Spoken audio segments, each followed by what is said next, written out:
Welcome back to the Whole Nine Yards here. Drew Pien with Brandon Krikorian. Pretty underwhelming Sunday for some people. Probably better for me than it was for Brandon. But Brandon, how was week 9? Yeah, I mean you're right. It wasn't a great day for me in terms of my team. Now, in terms of other stuff, it was actually pretty good for our predictions, but yeah, for my team it was really bad. Definitely surprising. Yeah, for me, obviously Patriots take the dub. I'm happy with that. I want to say I went 2-3 this week, which kind of similar to your week when you went 2-3. You weren't too mad about it. I'm not really that mad. I wasn't confident going into this week's picks. I got the Patriots right, and I got the Chargers Chargers. correct. Everything else I got wrong. So it's an all right week for me. I'm not too mad at it, but obviously I'm not exactly ecstatic about it. So Yeah, and for me, I went 4-1.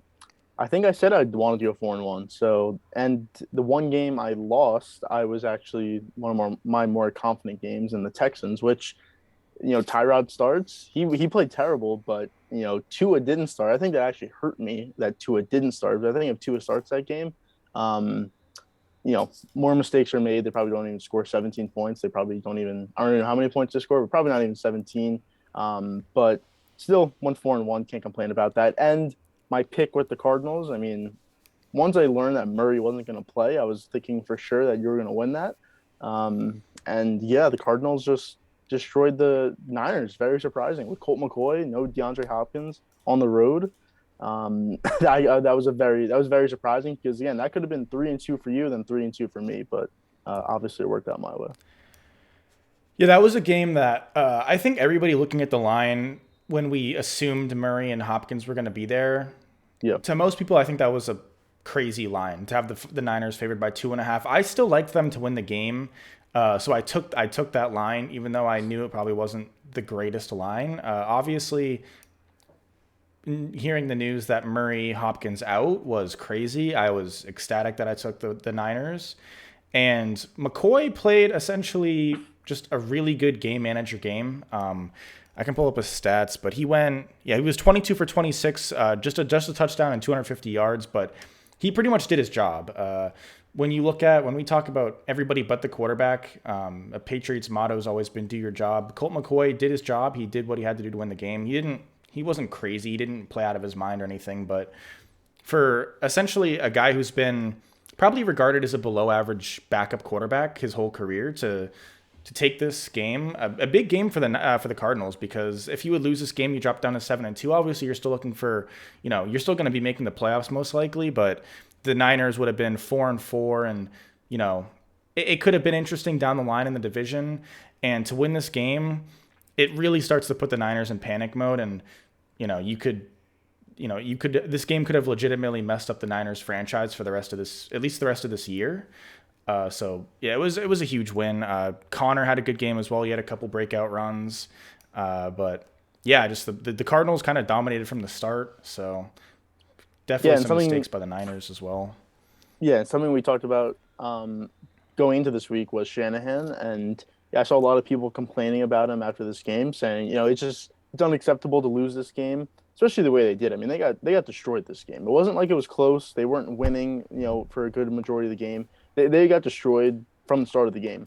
I think it was 14-0 after the first quarter for the Cardinals. So a lot of people were calling about Shanahan, and rightfully so. But I think we both agree that I think I have a little more faith in him than you, but I think we both agree that he'll be there for next year, unless something crazy happens this Welcome to year, like they just lose SportsLine.com. out I'm or Michael something. But Roberts, that's joined by that's Zach most likely not Simony going to talking happen. the NFL. But he's going to be there for next year because he was the guy pushing for Lance, and to fire him, and then you have this guy in Lance who your next head coach would have to like, and maybe that limits your targets anyways. There's no reason to fire him after the season. So, but definitely concerning though. That's a game where if you win that game, like you said, you're 4-4. You're still looking at a wild card spot, a good momentum win, a home win, which I don't think they've had a home win in over a year now, unless one of their last wins was a home win, but I don't think it was. So, yeah, definitely concerning for the Niners for sure.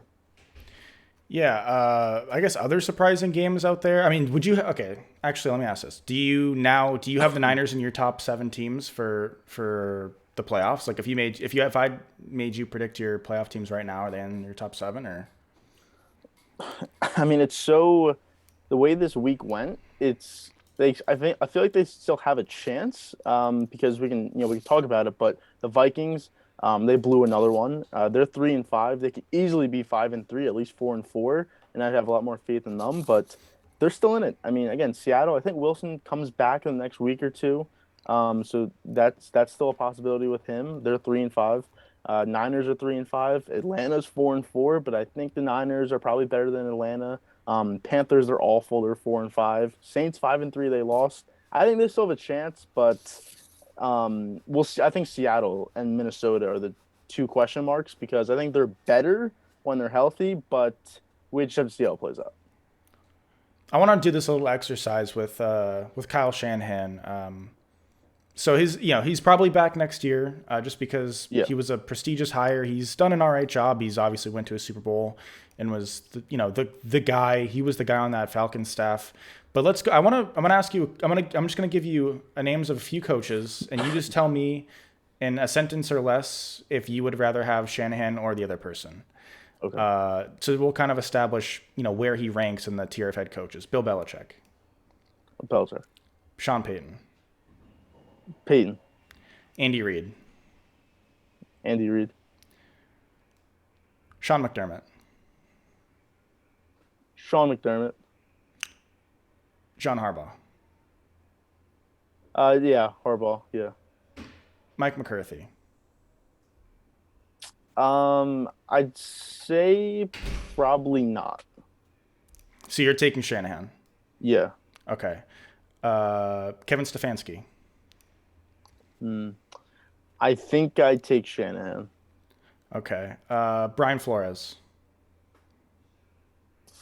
Ooh, another kind of tough one. I think I'd go Shanahan, honestly. Okay.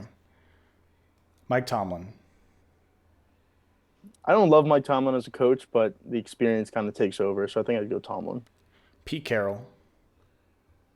Again, kind of the same as Tomlin, so Carroll. Bruce Arians. I think Bruce Arians. I think he's almost like an older version of Shanahan, almost. Vrabel. See, that one's tough. I mean, like we'll get into the game that happens tonight, but I think I.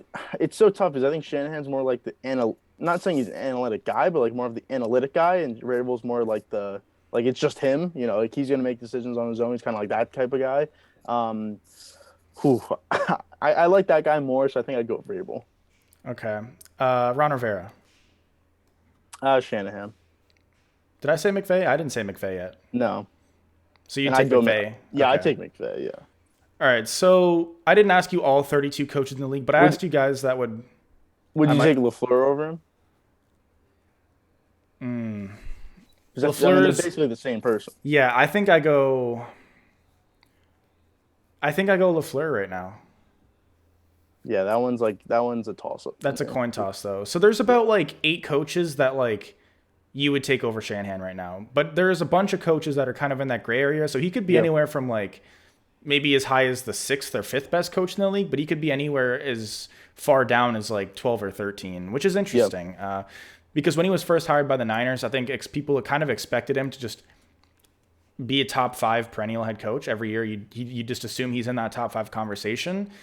He's really not in that top 5 conversation. He's at best kind of number 5, and that would be pretty high for him. And we'll have to see how the rest of the year plays out. But if he kind of continues to just not find his way, whether it be just mistakes, we'll see. But yeah, it's interesting because there's a bunch of coaches that you may take over Shanahan. So it'll be interesting. But I guess we'll get into the Sunday night game that just wrapped up. We started recording technically when the game had a couple minutes left, but that was when the game was, it was over. The Titans beat the Rams 28-16. The score is probably even. It was more of a blowout than that. Well, I don't know. I mean, what are your first reactions from that game? I would say total surprise. I mean, not only the Titans win, but they dominated the game, like you said. It was basically over from probably the middle of the second quarter. After the pick six is kind of when it was over. But even still, it was 14-3 at that point. But then the Titans got another touchdown. But Yeah, I mean, not first game without Henry that the Titans have really ever had to deal with since he's become this the number one running back, and they look pretty good. I mean, the defense held up against one of the probably a top five offense for sure in the NFL and the Rams. They were fully healthy, and Stafford looked bad. He looked really bad. So for their defense to step up like that, again, that's their biggest flaw is their defense. And I guess you could say Tannehill because there's no Henry now, but he looked pretty good. I mean, he didn't look amazing, but he had to do much. He had the running touchdown, which is pretty nice, but it was really about the defense, in my opinion, and the way they just shut down. I think they had 6 sacks in total. I could check that right now. They had 5 sacks. I know 3 of them were by that one guy on the interior defensive line, but yeah, their ability to get to the passer and make plays when the ball was in the air was impressive, and definitely a surprise win. I was expecting the Titans to lose this one for sure. Yeah, Jeffrey Simmons. Yeah, So this should be a game where I say the Titans have solidified themselves as contenders, but I can't say that. I think a lot of people, that's what the conversation is going to be, is they just beat a team that's a legitimate contender, potentially the best team in the NFC, maybe even the best in the league, and it wasn't really close. I just didn't see what I want to see from the Titans for me to say that they're on that tier. I think they're a really good regular season team, and they can win multiple playoff games, but without Henry, it is a little bit scary just because obviously Henry is probably the most dominant running back in the league. And he's definitely the best for the scheme the Titans run. So it's a big loss having to kind of have just just the running game just wasn't necessarily there tonight. You just don't have anybody there. I mean, the fact that you have to go and sign AP, who today looked awful. He just didn't look like he belonged in the league, and that's the type of running back that you're going to have to give the majority of your carries to, or at least he's going to get some carries. He got the most carries out of any running back today for the Titans. yeah, The offense just didn't look there. Really, I think Stafford kind of gave the game away. At least he definitely tried his best to in the second quarter. There, he essentially could have taken the sack, and it would not have been a safety. He would have been down at the half-yard line, but he ends up just kind of throwing up, just essentially trying to throw the ball away, maybe to like a running back in the flats that he thought was there, but he ended up throwing it straight to the Titans, and they returned that to the 2-yard line. Then the next drive throws a pick six that was 100% his fault. Both of those plays, his fault, just lack of awareness. I'm not going to say that. I mean, the play that technically wouldn't have been a safety, I think you just have to take the safety there, even if it was a safety. It obviously wasn't in hindsight, but that's Stafford wouldn't have been able to know that he would have been down at the 1 or whatever. yeah, I think that's just a sack you have to take, or if you're going to throw that ball away, you need to be 99% sure that you're not going to throw it right to a Titans defensive player. So, yeah, he just didn't have a good game today, and it's unfortunate. But as far as the Titans are concerned, I would have liked to see Tannehill have to make some plays to win this game, which he really didn't have to. They really just had to not play horrible football offensively, which they didn't play horrible football. They didn't just turn the ball over possession after possession.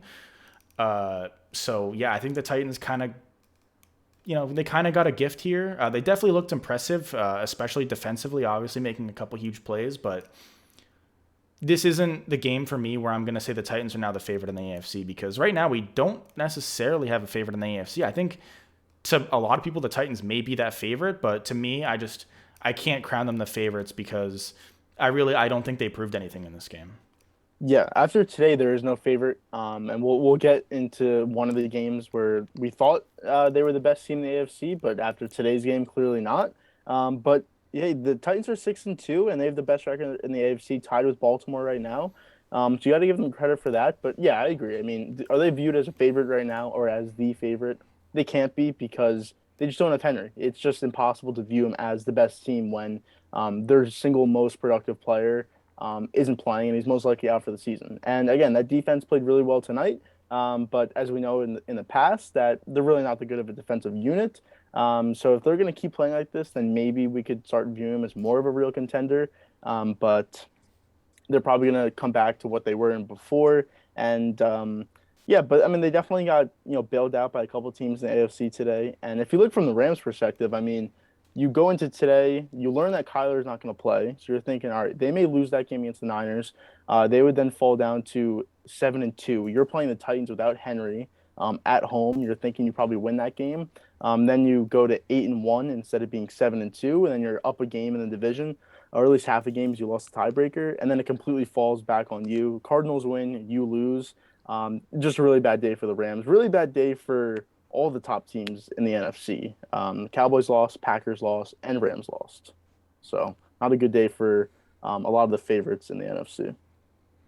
Yeah, if you're a Bucks fan, you got to be happy. I mean, the Yeah, Saints lose, the Packers lose, the Vikings lose, Rams lose, Cardinals win, but Niners lose, Cowboys lose. Yeah, it's a good week for if you're a Bucks fan during a bye. Um, so interesting to note. yeah, and I guess I guess we can maybe go to that game that I was referring to, but the Bills Jags game, it wasn't an impressive game. It was maybe one of the worst games that's ever been played, but um, the score was 9-6. Jags win at home against the Bills. I know you had the Bills in your prediction in that one. Obviously disappointed in the result, but the Bills, I mean, we thought they're the favorite. They're 5-3 this year. Doesn't I mean, again, they're only two games over 500, and they could easily be 4-4. It's not like they've had some really bad losses or like some like tough losses, some really hard fought losses. They've had some bad losses too. And again, a team that was viewed as a favorite after last year, what they did last year, then Allen, the way he was playing, they just have not stepped up to what their expectation going into the season. So, yeah, I agree. You cannot look at the Bills as the favorite in the AFC right now. Yeah, I just looking at the Bills, the games they've played. Obviously, they just lost today. Last week against the Dolphins, they really did. They win by 15, yes, but Yeah, that was not an impressive game. If they were playing any slightly more competent team, they're probably losing that week. They lose to the Titans by 3. That win against the Chiefs, 38-20 at the time, 100% was impressive, and I think that's when the Bills' hype was at its peak this year. But that win is 100% looking less, impactful or important or impressive as we thought it impressive. was. Yeah, And then other than that, your wins are kind of blowing out the Dolphins 35-0, blowing out the Texans 40-0, blowing out the Washington football team 43-21. So yeah, I think it's hard to be in love with this Bills team.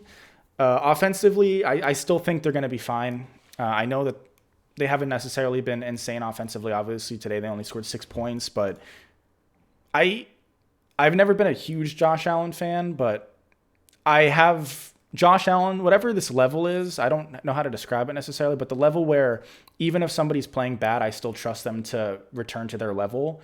He's at that point for me. A quarterback that wouldn't be at that level for me, maybe like, an Andy Dalton or whatever, like a quarterback that may play well and then kind of gets into a funk. I wouldn't necessarily trust that type of quarterback to get up to back where he was. Maybe like a Kirk Cousins or something like that. But an Allen is a guy where I have no doubt he's going to be fine. His connection with Diggs has not been nearly as impressive as it was last year, not even close. But I still have trust that by the end of the year, that's going to at least be close to what it was last year. Maybe not exactly what it was, where Allen was an MVP candidate. Diggs was looking like potentially the best offensive receiver. He was definitely the most productive, probably, or at least up there. I expect that to return to normal. So I still like this Bills team, but yeah, I don't know if I would have them as the favorite right now either because they have a bunch of holes, and right now this year there isn't a team that is the definitive favorite. Every single team has a bunch of holes, so yeah, I and the think big the thing, what were you gonna say? no, you can go. Well, I was gonna say the big thing for the Bills is that they should have no running game at all. I mean, Allen's basically their best runner, which the last year was it's good to have him as one of your best rushers, but you need Singletary to step up. You need you need someone else to step up on the team to at least give you another dynamic of your offense, which is something that's what worked so well last year. The play action, you can go deep. You're getting yards on the ground, so you can throw the ball more and more down the field. That's just not the case so far this year. So unless that picks it up. I don't know if you can view this team as the clear and definitive favorite because that's just a huge part of their offense that's just missing at the moment. Yeah, and I guess as far as the Jaguars are concerned, it's a nice win, but ultimately I don't think it changes how anybody views that team. Yeah. I guess looking at what probably should have or could have or was expected to be the game of the year potentially going into week 9. Obviously, Aaron Rodgers testing positive for COVID, the whole unvaccinated thing. kind of destroyed the momentum for this game, as well as obviously the Chiefs have just not been the Chiefs this year. But the Chiefs ended up winning 13-7. Jordan Love makes his first NFL start. What were your thoughts on Love's performance today? Yeah, I watched that entire game the whole way through. It was not impressive from either side, but in Love in particular, I mean, it looked like he was playing his first NFL game. He was definitely missing throws. He was definitely moving in the pocket a lot early. Like he didn't have to move a lot, but he was just trying to escape, thinking the pressure was coming in. He definitely settled in towards the end. I thought he actually looked decent those last couple drives, and he obviously had the touchdown late. But you know, it was just too much for him, I guess, to handle. If Rodgers is playing that game, they're winning that game 100%. The way the defense played was super impressive, and I know Kansas City hasn't been amazing offensively, but you have to give credit to that defense. It's not a good defense that completely held them in check. I mean, Mahomes, I think his average yards per attempt was 4.5 yards. That's super impressive against Mahomes, no matter how he's playing or no matter how the Chiefs are playing.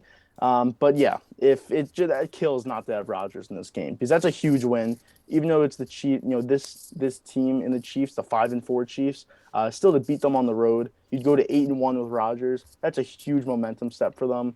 And then for him not to play, that kills them. Again, you're still 7-2. You're still going to win the division. But if you're looking for a number one seed, that could have been a huge game, especially already having the win over the Cardinals.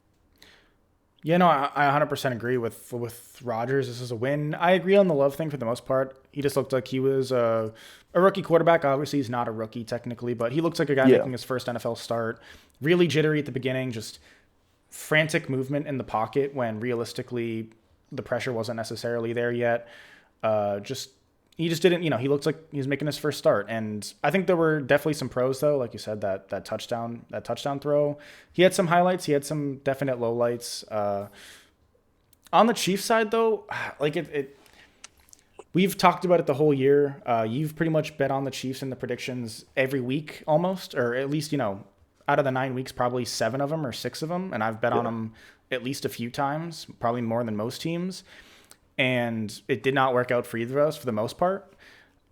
And we're both expecting this Chiefs team to just, find its groove at some point, and it just hasn't. I don't know. Mahomes did not look impressive. The running game did not look impressive. None of the Chiefs' receiving weapons really looked impressive at all either. I don't know. There's just not. I just don't know what to say. Like Yeah. I think I expect this team to get better, and they haven't. But with that being said, I still view the Chiefs as Super Bowl favorites right now, like out of the AFC. If you made me pick a team, or if you made, yeah, I have a tough time like wanting to bet against the Chiefs week to week. Right now, I'm not going to have them in my predictions for the most part, but long term, the AFC is there's holes in every team, and if this team can just pick it up and get to what they were the past few years offensively, and there's little reason they shouldn't be able to do that, then this team should theoretically have another trip to the Super Bowl. I think a couple things to look at is just the running game just isn't there, I don't think. It wasn't the reason that they only scored 13 points today, but I think not having Clyde Edwards-Helaire could be something to look at. You just don't have a versatile, really special back in the backfield, which you haven't necessarily always had as the Chiefs, but if Kareem Hunt never had his off-field thing and got cut from the Chiefs, I think this offense would be much more electric because I just remember the 2015-16 era of the Chiefs where it was Alex Smith, but it was kind of when Kareem Hunt was first kind of getting into the league and establishing himself. Having Tyreek Hill, Kelsey, and Hunt it was insane. And I think not having a capable running back in the backfield to do anything special kind of limits this team, and it kind of allows teams to just kind of, we're going to put one guy on Tyreek with a safety over the top, and we're going to double team Kelsey, and nobody other than those two guys can do anything.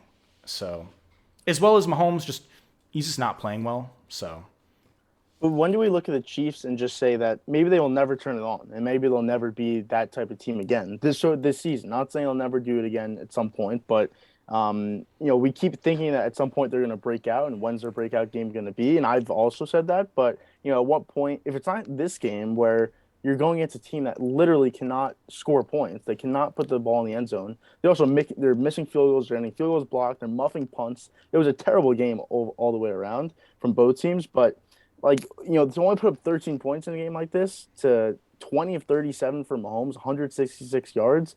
Just when do we get to the point where it just won't happen and we have to accept that fact? For me, I'm kind of getting close to that because it's been 9 weeks. It's been more than half the season.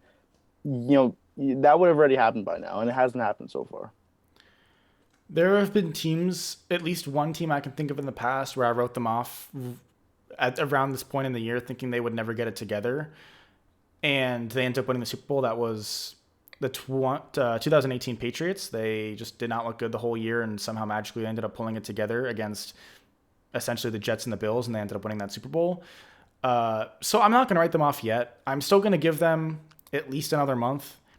I know, we're that at that point we're starting to get to like week 13, but yeah, I still have faith in them to get it together, and they may not even have to be necessarily as dominant as they've been, but if they can get to like 90% of themselves, including the fact that they have just an awful defense, I still think this is the best team in the AFC if they can be 90% of themselves, because I still like 90% of this offense more than the Bills, and I like that offense to the point where I would pick them, even though the Bills probably have the better defense. I like this team more than the Titans. If the Chiefs get out to an early lead on the Titans, I think the Titans are cooked. And even if they're not out to an early lead, the Chiefs have the ability to come back at any point, no matter what, where the Titans really just don't have that potential, not to mention their defense just isn't very good and probably no Henry.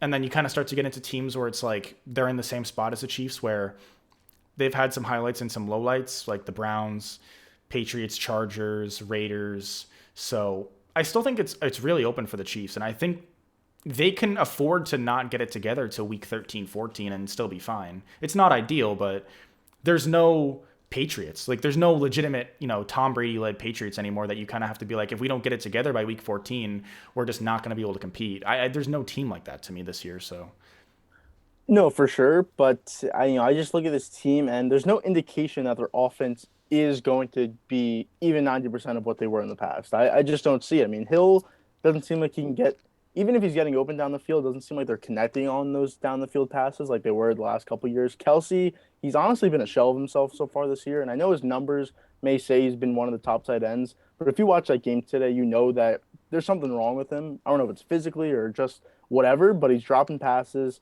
Him and Mahomes don't have the same connection they've always had. He was open multiple times today, and Mahomes just didn't find him. There's just something about this team that doesn't feel right. And you're right, maybe it could change. They still don't have their bye yet, so that obviously could play a factor in that as well. But just right now, the way that I see so far, what we see, all the evidence, I don't see it coming together. But again, you're right. There's no dominant team in the AFC that they have to worry about right now. Your top teams are the Bills, Titans, and Ravens. And yeah, they probably could beat any one of those teams in the playoffs, but it's definitely somewhat concerning that their offense just hasn't found any groove at all so far this season. yeah, it's definitely concerning, but I'm still going to give them some more time. Looking at some other games in the league, we had a couple upsets. I mean, the Falcons beating the Saints, I think, is for sure an upset. Uh, I think. I mean, how do you feel about the Saints? No Winston. They still have a good Well, record, but do you? I mean, how do you feel about them? I think it was surprising that Hill didn't start this game, and I mean, I know he was coming off being injured and everything, but you know, I think I'd rather have Hill than Simeon play. And again, we're not even Hill fans, but he obviously knows the offense. He's played quarterback there. He played a couple games last year.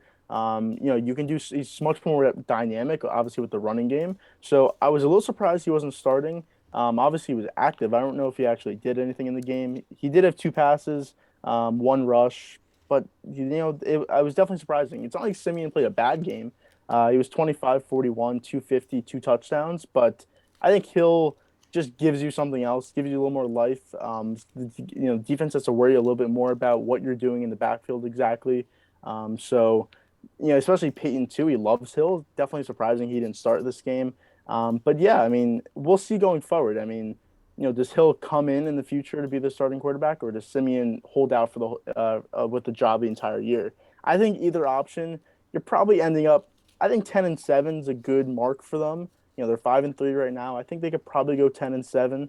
the rest of the way. And yeah, that's going to be a playoff spot for you. Will they win a playoff game? Probably not. Definitely not.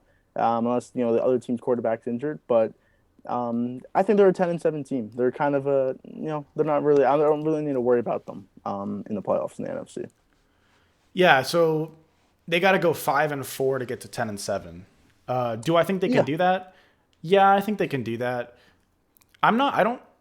I just don't like the Saints team that much. I like Sean Payton as a head coach. Obviously, I think most everybody does. I think maybe he gets overrated slightly at times, but I don't think you're going to go 5-4 with Simeon as a starting quarterback. He didn't have an awful game today, like you said. The stats aren't bad, but he had a bad fumble, and essentially, he didn't lose the game for the Saints by any means. But a bad fumble is a bad fumble. I think your ceiling is probably with Hill. And again, I know ceiling is kind of a tough word because ceiling is implying that Taysom Hill will be able to throw the ball and make some solid pre-snap reads. So again, ceiling essentially means the most athletic player with raw potential. So yeah, it's kind of a cop-out answer, but I think the Saints ceiling is with Hill, so I think that's kind of what you should do. Maybe this week you're just Hill's not ready, so you kind of only have him in for a couple gadget plays. He came in late in the fourth, made a couple of throws, but I think it was a holding call that brought them back on like a 1st and 20 or something. So yeah, I would personally make the switch to Hill. I think next week they're at the Titans, I want to say. Yeah, next week they're at the Titans, yeah. which is obviously a rough game. Does Simeon or Hill start? We'll see. I would start Hill. I would at least give Hill some more looks. Yeah. Again, I don't know what the injury situation is or anything, but I would try. But then you got at the Eagles, which should be a layup theoretically. We'll see, but Yeah, that could be a tough game. They it play could the be it could Chargers be a tough. tough game. It could be a tough game. Then after that though, I mean Bills, Cowboys, I know Jets, but Bucks. They That's end off they end off easy though. Dolphins, Panthers, Falcons. You should at least win two of those three games. okay. So I guess if I had to pick, I would pick a loss at Titans next week. I'd pick a win at Eagles. I'd pick a loss hosting the Bills. I'd pick a loss hosting the Cowboys. Loss at the Bucks. So that's 1, 2, 3. So I'd have them going 5-4 though. Yeah, Like that's what I was saying. I mean, I mean, I don't. Okay, I shouldn't say I have them going 5-4. They should go 5-4 is what I should say. They yeah, should go 5-4. So the road to the playoffs is there. 10-7 probably gets you in. I would be really surprised if it didn't get you in the NFC right now. But I mean, there are some challenging games. Like the Eagles are theoretically a layup, but they just competed their butts off against the Chargers. Obviously, they blew out the Lions. They've competed. They're a team that I think a lot of people didn't expect to be competitive this year, but they're for sure competitive, although, they are bad. The Panthers, they should still be theoretically a competitive team. You just lost to the Falcons this week, so that's still kind of a tough game too. So you could go 5-4, but you could also go, 3-6. So we'll see. We'll see what happens, but yeah. they're going to be an interesting team, though. Although, to me, they're not a team I would be scared of. Let's just say they're the 7 seed. And, if I was a 2 seed, if I'm the Cowboys at the 2 seed or whatever, like I would be ecstatic to play the Saints in the first round. Right? I mean, I think you'd have to. I don't know what the other team would be. If the other team's the Panthers competing for the 7 seed, then I'd rather play the Panthers, but I don't think it'll be the Panthers. I think it'll I, be a better team. honestly, I feel like the Saints, like if it was between the Saints, Vikings, and rather Seattle or 49ers, I don't know if I'd want to play the Saints over any of those teams. I guess maybe Seattle because they would have Wilson back at that point, but I honestly don't know because that defense at times can just be amazing. At at certain time again they'd be on the road whatever game they're playing, so obviously that would not help them because they're way better at home than they're on the road. But I think it would definitely be somewhat of a challenging game. I think it would be an easy game, maybe not like easy, but obviously an easier game. But I think it would be somewhat challenging. I don't think it would be as easy as maybe you think it would be. I think that would be the team I'd pick to play first right now. Over a Niners, Over Vikings, Niners, Seattle. Seahawks, Vikings. I don't love the Vikings. I think people are overrating them. Whoever was commentating the game, I think, said that, or maybe, I don't know, maybe it was Hanson on Red Zone, but somebody said that they're the best 3-5 team in a decade.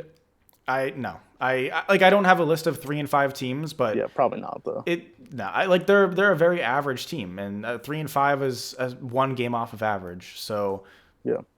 but with that being said, they've had highlights. Like this team isn't that far off of what they were in their prime.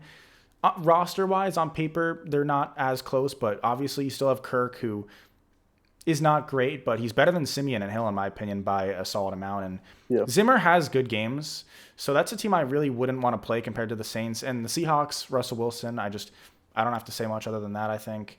And the Niners, I don't know. I still think if they can get it together, they have a high ceiling. And if they can go from 3-5 to making the playoffs, which I think they have a shot to do, and if in this world they are the 7th seed, then I would be scared of them because that means they finished off relatively well. So, Okay, yeah. I mean, I can definitely see the arguments for that. Yeah, for sure.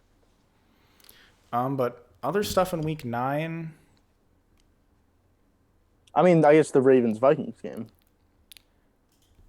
Ravens Vikings, yeah, 34-31. Another tough loss for the Vikings, who, I mean, I know I kind of just said that they're not the best 3-5 team in a decade, but they could also, they're 3-5. They could also be 5-3. Yeah.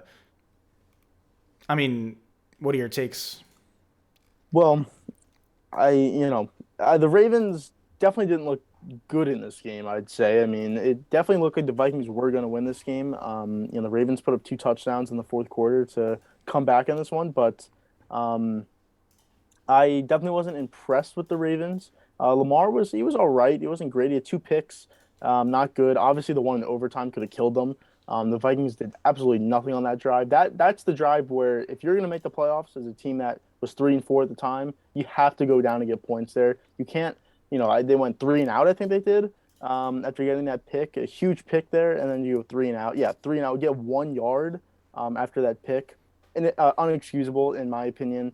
And obviously that's what lost them the game. But yeah, just it was a good game back and forth. It was a good football game. And you knew obviously once the Ravens got that ball back in OT, you knew they were gonna go down and score points. But just a game where I think if you're the Ravens, you definitely have stuff to improve on. Their secondary is not good.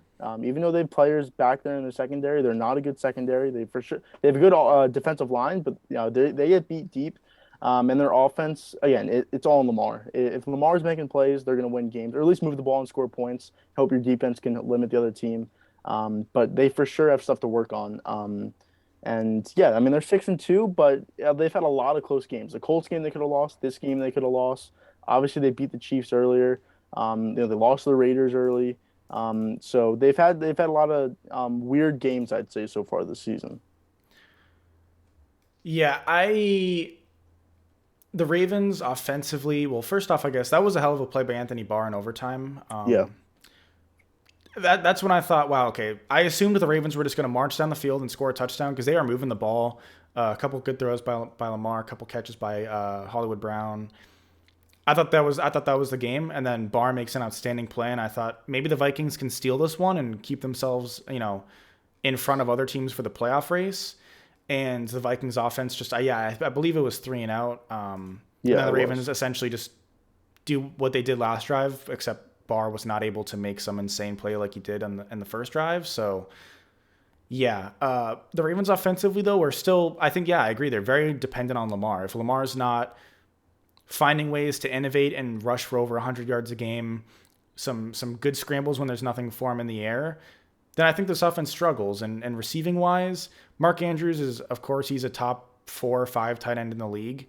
But pure just wide receivers, they have inconsistent play. Marquis Brown, while he had a solid game today, off at least on paper, he's a guy that's very hit or miss. And if you're playing against a team that's going to put up 30 points, which in the playoffs, you're going to have at least one game that's shootout-y or ish, then it's tough to rely on Marquis Brown, Rashad Bateman, and then just a bunch of other just randoms, essentially. It's scary. So Lamar kind of has to play like MVP Lamar for them to have a chance, in my opinion. And then defensively, I agree. I just don't think they're great, and I think the Vikings exposed them in parts of this game. Trade deadline's over, so you're going to have to just deal with what you have. Yeah. If you get lucky, maybe you just get to play against, like, a Titans in the playoffs that doesn't necessarily have an elite passing attack with Tannehill at the helm there. Maybe the Chiefs don't have it together by then, so you don't have to play the Chiefs, and maybe the Bills get eliminated by somebody else. But unless you get really lucky, you're gonna have to play against an offense that is led by an elite quarterback, whether it be maybe Herbert or Allen when he gets it together, or Mahomes if he gets it together. This defense is gonna have to make some plays, and Lamar is gonna have to play really, really well. So I think they have some holes to overcome, but I mean that's kind of what we talked about, which is every team in the AFC has a solid amount of holes. I mean, Yeah. really every team in the league does. So yeah, Yeah. And one of those teams that they possibly could face, yeah, I guess either of these teams, both in their division though, Browns and Bengals, they played today. Um, Browns convincing win. Again, this is the Odell factor that we were talking about. Now we'll see if it stays true for the rest of the season or not, like he did last year, but they win 41-16 on the road against the Bengals. Now, obviously the Bengals had the awful game last week against the Jets, but even still, they're definitely still a decent team. They're still probably, a game or two above 500. Maybe they're a 500 team, but I think they're definitely a talented team for sure. They're probably just too young, to be honest, but a really good game from the Browns. Chubb was insane this game. He had obviously the huge touchdown run that he had. What was it? A 70-yard touchdown run. Baker played a good game, 14 to 21, 218 yards, two touchdowns. Didn't have to do much, but again, that's what you want from Baker. You don't want him to do much, but when he has to do something, he makes the play. That's exactly what he did. Yeah, I think he had a big touchdown to Donovan Peoples-Jones. Yeah, 60-yard touchdown to him. So good game from the Browns, 41-16. Back to 5-4, tied with the Bengals now, have that tiebreak over them, at least for right now. And yeah, this is the game that the Browns, this is their type of style of play. Get the running attack going, have Baker do play action, make easy passes, and then let your defense just rush the passer. And that's exactly what they did. So it's just a really good game from the Browns. And like I said, we'll see if this continues without Odell. And in my opinion, I think it will. yeah, the Browns needed this game. They needed it for sure. 4-4, playing against a division rival, a team that's younger than you, less proven. You needed to win this game. And frankly, if they found a way to not win this game, it wasn't a close game. But if it's just when you have a 99-yard pick six, a momentum swing like that, essentially a Yeah. 14-point swing, if you go on to not win that game, that's really bad. So it's good for the Browns to win this game. I was walking back into the dorm after something, and Joey was watching some game, and he was talking about how Baker. Oh, there was a Baker commercial, and he was like, "Oh, look, it's the best quarterback of our generation." And then he said it's Odell's fault that everything that they were 4-4 going into this week. I do think it's good that Odell's gone. I don't know if it's just this week. They happened to kind of just have a blowout game, and Baker didn't have to do much, but Baker looked better without Odell on the field, and that's how it's been all of Odell's tenure in Cleveland. So I think it's a plus that he's gone. With that being said, though, it's tricky because their ceiling was obviously with Odell. Their best ceiling was with Odell. So not having that, it makes it tougher because receiving wise, it's not a bad receiving core, but you don't have that guy who can just beat double teams like what Odell could have been at his ceiling. Would he have been that? Probably not, but I don't know that I trust this offense enough for the Browns to have them on that same level as where I guess whatever teams you would have in the top of the AFC are. I don't have them there, and I probably won't have them there. But I think this is a team that for sure will compete for a playoff spot. So I think they're better than the Bengals. I know obviously they just beat the Bengals, but I think they're definitely a better team than the Bengals right now. Yeah, I do as well. And yeah, their offense is going to be a big factor of where they do end up eventually in the playoffs. So they do at least advance a little bit. But I guess one thing on Odell, I think they said it during the Sunday night broadcast. I think it was pregame or something. They said he prefers the Seahawks. Now, obviously, no one's going to pick him up on waivers. No team's dumb enough to do that. So obviously, he'll just wait till he's a free agent, whatever. I think on Tuesday, I think he gets signed with a team, or I guess Monday. But he was preferring the Seahawks out of teams. The Raiders just signed Deshaun Jackson. If that means anything, if that means they're out or not on Odell. But I guess, do you have any thoughts on if the Seahawks were to sign him, and then obviously Wilson would come back? I just don't see the reason if you're the Seahawks. You already have Metcalf and Lockett. It would add to your offense, but Odell's a risk. Everybody knows Odell's a risk. He could not work out. And the thing with Odell is it's not just like you sign him and you cut him. It's a distraction.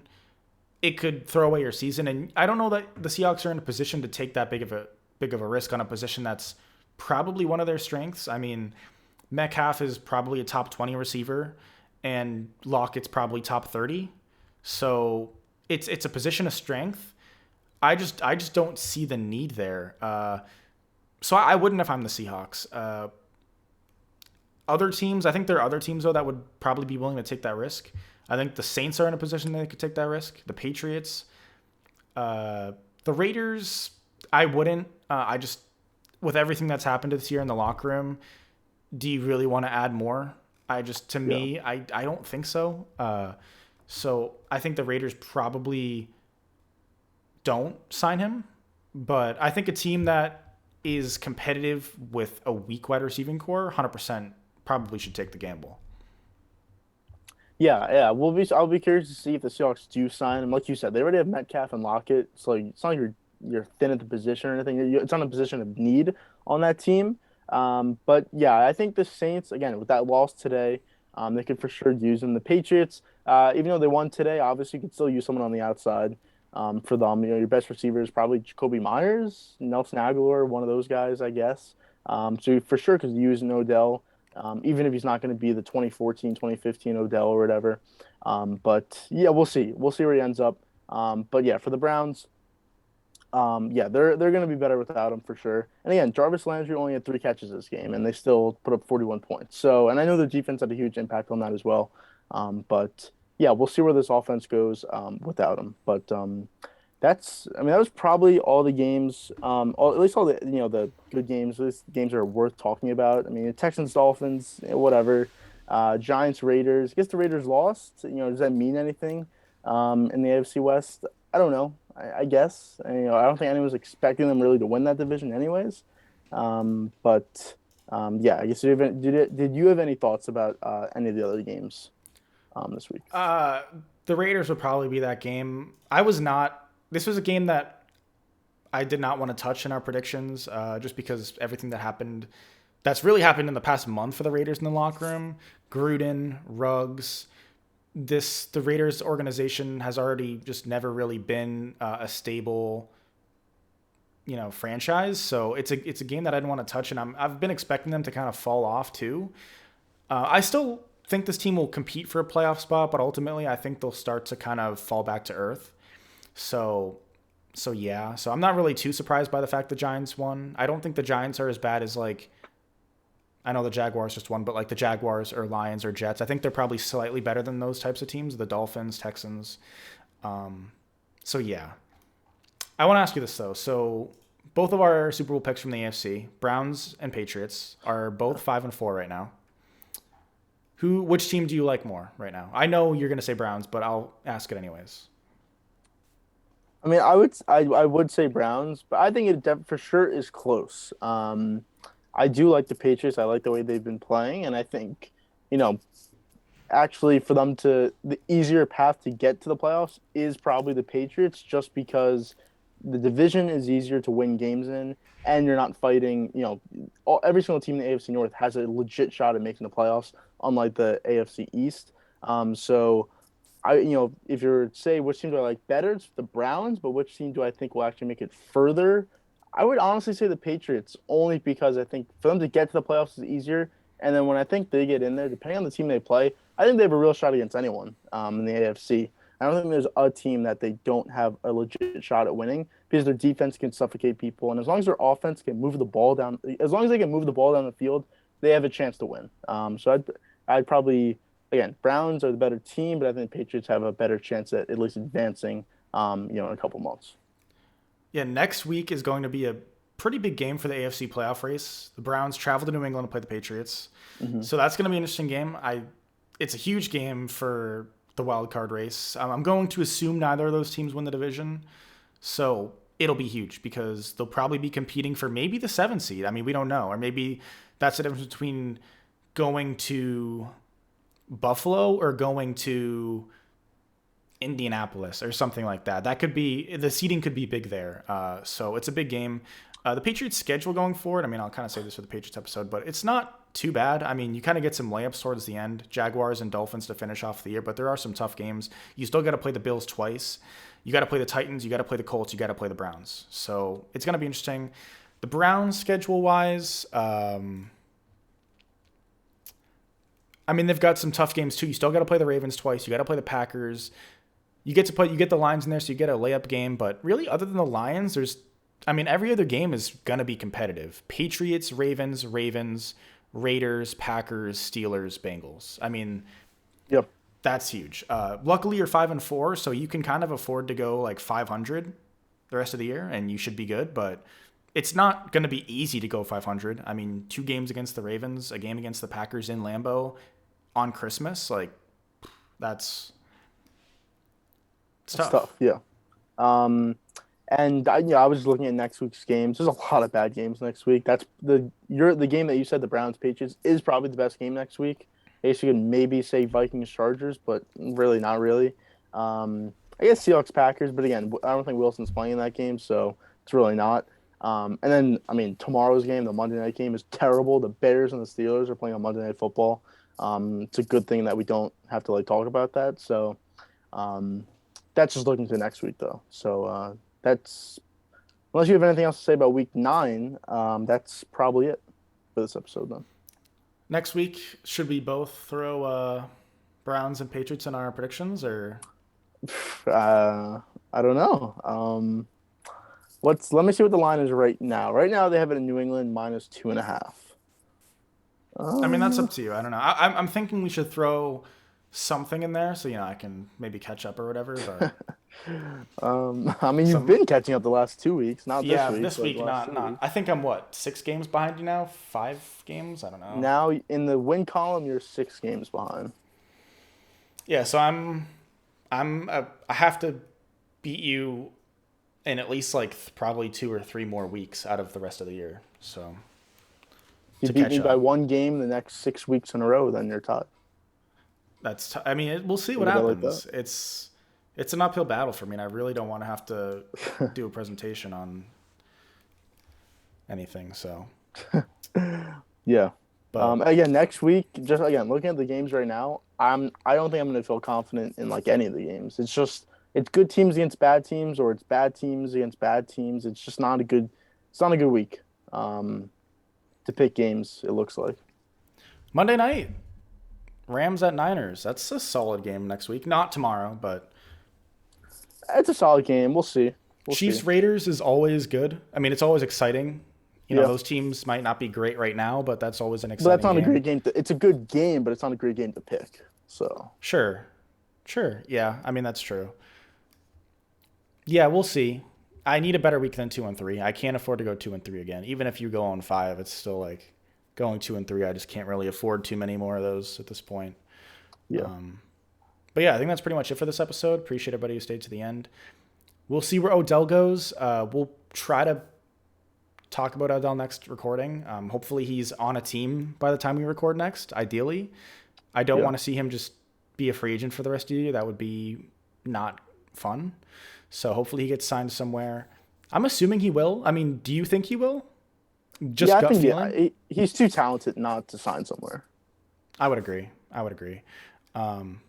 So yeah, feel free to check everything out in the description, Clips channel, social medias, all that. We haven't uploaded on the TikTok since probably the summer. I want to start making some TikToks again, some sports TikToks. So next episode, there should be something on that. So feel free to maybe check that out or whatever. We'll be back at some point. Thursday or Friday. Probably Thursday or Friday. All right. Goodbye.